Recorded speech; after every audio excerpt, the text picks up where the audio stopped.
देखिए, जिस प्रकार से बंगाल में जो वहाँ की सरकार के खिलाफ जन आक्रोश था, टीएमसी और टीएमसी सिंडिकेट के खिलाफ लोगों में परिवर्तन की लहर थी, वो एग्जिट पोल में भी आई है।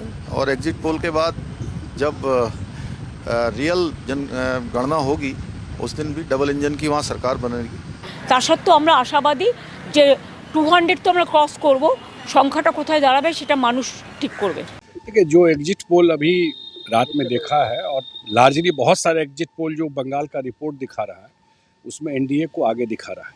अब तो 4 तारीख को रिजल्ट आ ही जाएगा, लेकिन वहाँ से जो फीडबैक आ रहा है, जो पत्रकार लोग भी गए थे या पॉलिटिकल लोग गए थे या हम लोगों के बगल का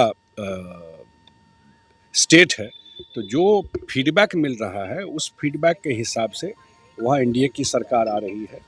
और मुझे लगता है कि सबसे बड़ा चीज़ वहाँ पर ये रहा, जो चुनाव में ऐसे वायलेंस होता है, इस तरह से मोबिलाइज करके बूथ कब्जा किए। बिहार के लोग तो भूल गए 2005 से बूथ कब्जा क्या होता है। बिहार में कहीं देखते हैं बूथ कब्जा होते हुए, लेकिन देश में बूथ कब्जा कैसे किया जाता है, बंगाल उसका एग्जाम्पल है। लेकिन इस बार बहुत पीसफुल चुनाव हुआ है और मुझे लगता है कि एनडीए की सरकार निश्चित रूप से 4 को जो आएगा। मैं एग्जिट पोल्स देख रहा था, 2024 के प्रेडिक्शंस देख रहा था और 2021 के देख रहा था, पश्चिम बंगाल के 2021 के और लोकसभा के 2024 के। लोकसभा में किसी ने भी तृणमूल को 20 से ज्यादा सीटें नहीं दी थी लोकसभा में, और बीजेपी को बढ़ा चढ़ा के 25-26 दी थी। बीजेपी रह गई 12 पे लोकसभा में और हम आ गए 29 पे, जिसमें 39%, 39% महिलाएं हैं। उसके पहले मैं वेस्ट बंगाल एग्जिट पोल देख रहा था, कोई हमें 155 सीट से ज्यादा दे ही नहीं रहा था।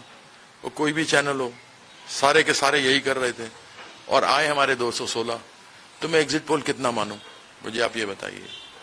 ये जो हमें दिखा रहे हैं कि बीजेपी सरकार आ रही है, तो पिछली बार भी बीजेपी सरकार ले आए थे। वस्तुस्थिति ये है कि पश्चिम बंगाल में 2/3 से ज्यादा हमारी सीटें आएंगी। पिछली बार से भी बेहतर 2015 थी, उससे भी बेहतर करेंगे। देखिए, एग्जिट पोल को यदि ध्यान से देखा जाए तो पश्चिम बंगाल और पौंडीचेरी, इन 2 राज्यों में भाजपा को बढ़त मिल रही है। एग्जिट पोल तो आएगा, एग्जिट भी हो जाएगी।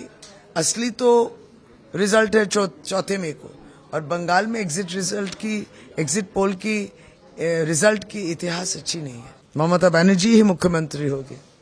वो सब छोड़िए, भवानीपुर वाला घर, वहाँ घर की बेटी है, उस मिट्टी में रहती है, इस मिट्टी में उनकी सेवा है।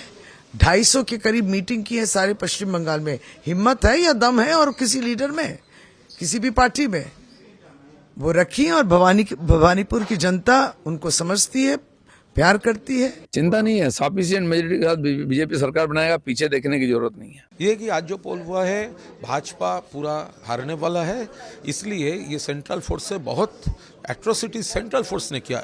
एक बुजुर्ग को मौत हो गया है, एक बच्चा को पीटा है, औरतों को पीटा है, ये गुंडामी किया है। तो देखिए, Bhajpa will not cross 50 this time and Trinamool 235+।